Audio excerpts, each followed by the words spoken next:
All right, let's talk about the economy. On the surface, things might seem like they're starting to calm down a bit, but we're going to peel back that layer and look at a major risk hiding just underneath. One that isn't about today's inflation numbers, but about a specific date circled on the calendar just a couple of years from now. Right now, if you just glance at the headlines, you see some okay signs. Inflation has cooled off from its crazy peak, the markets are chugging along, and you kind of get the sense that things are getting back to normal. A picture of stability, right? But is that the whole story? And this quote, well, it really nails it. While everything seems fine and dandy on top, there's this convergence of major policy deadlines that's creeping closer and closer. The real threat here isn't some sudden overnight crash. It's actually something much slower, a kind of economic paralysis. So, what exactly is this policy time bomb we're talking about? Let's break down what's going on here because it's pretty important for, well, everyone. Okay, so here's the main idea. A policy time bomb isn't a crisis that just pops up out of the blue. Nope. It's the complete opposite. It's built piece by piece from all the decisions we don't make today. It's about kicking the can down the road until we finally and completely run out of road. Inaction now just guarantees a massive pileup of problems later. And that pileup is scheduled for 2026. You've got this perfect storm brewing. First, these huge tax cuts from 2017, they're set to just vanish. Then you've got these tariff policies that were supposed to be temporary, but now they're just part of the furniture. And you mix all that with a super polarized political climate and the ever-growing pressure of the national debt, it's a lot. And these aren't just theories. They are literally events on the calendar. So let's look at the two main fuses that are lighting this bomb, taxes and tariffs. These are the things that are creating the most immediate and, frankly, the most impactful uncertainty that's coming our way. We're going to tackle these one by one. First up is what's being called the tax cliff. This sudden, scheduled ends to a ton of major tax policies at the end of 2025. And then we'll get into the tariff trap, which is all about how these temporary trade rules have created some serious long-term economic headaches. And look, we're not talking about small tweaks here. This is the big stuff. We're talking about fundamental changes that are going to directly hit the wallets of most families. Think higher income taxes, smaller child tax credits. And for businesses, the sheer uncertainty around things like deductions for big investments, or even what the corporate tax rate will be, makes planning for the future almost impossible. And this is the absolute key. It's the not knowing that does the real damage.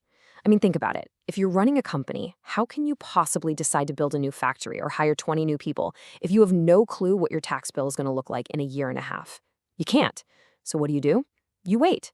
And when every business in the country starts waiting, the whole economy just slows down. Okay, fuse number 2, the tariff trap.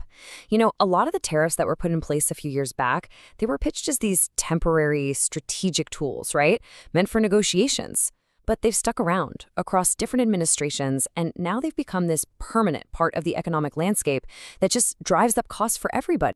This really explains the impact perfectly. So a regressive tax is one that hits lower income folks harder, and tariffs act just like that.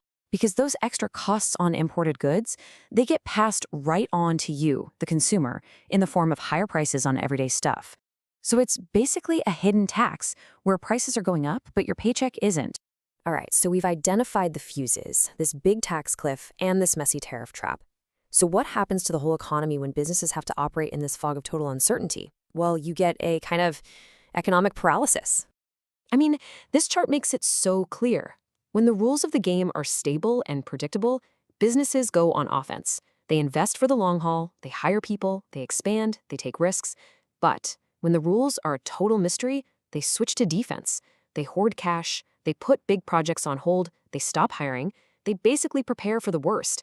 And in doing that, they prevent the best from ever happening. And this gets to the absolute heart of it all. Yeah, GDP numbers and inflation rates are important, but they tell you what has happened. The real engine of an economy is confidence. It's the expectation that the future will be stable enough to justify taking a risk today. When that confidence fades, so does all the economic energy. So all this uncertainty, it's like an invisible brake that's constantly being pushed on the economy. It's not a sudden crash. It's more like trying to drive with the emergency brake pulled. This slowdown in investment and new ideas, it might not show up in the big headlines right away, but the effects build up over time, and that means weaker growth for everyone. Okay, this all sounds pretty grim, I know. So the million-dollar question is, what can we do about it? How do you actually defuse a time bomb like this before it goes off and causes this huge economic stall? Is there a way out? Well, here's the most important thing to get. The solution isn't really about whether taxes should be high or low or if tariffs are good or bad. This isn't a partisan thing. The answer is much simpler. Just make a decision. Provide some clarity, some predictability so that everybody knows the rules they're going to be playing by. So here's what it would take to provide that certainty everyone's desperate for. Making decisions on tax policy before the last possible second. Setting up trade rules that don't just change with the political winds. Committing to a real long-term plan for the country's finances. All these things send a huge, powerful signal that stability is the #1 priority. If you take one thing away from this whole explainer, let it be this. Businesses are amazingly resilient. They can plan around high taxes or low taxes. They can figure out their supply chains to deal with tariffs. The one thing they cannot do is plan for a future that's just a giant question mark. The real enemy isn't a bad policy, it's an unpredictable one. And that really brings us to the final point here. While everyone is worrying about the next recession or another inflation spike, the true underlying threat to the economy over the next few years is totally self-inflicted. It's the paralysis that's caused by our own indecision. So that leaves us with this one final urgent question. The deadline isn't some fuzzy concept. It's right there on the calendar. The collision is scheduled to happen. The only question is whether policymakers will act in time to provide the clarity and certainty the economy so desperately needs to navigate what's coming. The clock is definitely ticking.